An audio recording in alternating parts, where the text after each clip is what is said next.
Jillian Ward, si Binuking ang barda. Barbie Fortesa at David Licauco magkahiwalay pero magka-video call.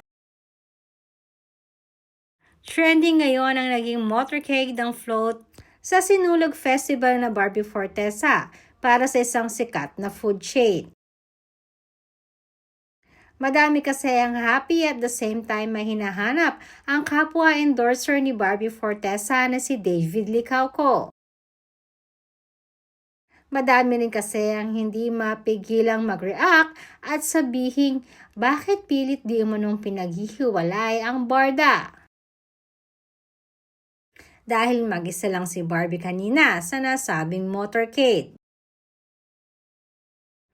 Dahil ang kapartner niyang si David ay nasa isang float na kasama naman ang co-star nito na si Jillian Ward.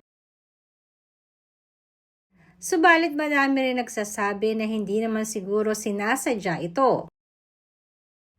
Dahil maging ang mga endorsers sa nasabing sikat na fast food chain katulad na lamang nila Heart Evangelista, Alden Richards at Vice Ganda ay hindi rin present sa nasabing festival. Samantalang trending din nga naging pagbubuko at pagbibiro ng co-star ni David Licauco at kaibigan ni Barbie Fortesa na si Jillian Ward.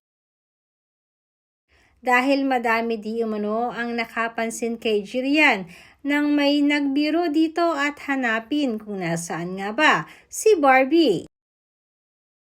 At ibinulong na lamang di umano ni Jillian na magka-chat at magka-video call naman di umano ang dalawa kahit hindi sila magkasama. Hindi pa rin naman kasi may aalis sa napakaraming followers ng barda ang maghintay sa kanilang muling pagsasama.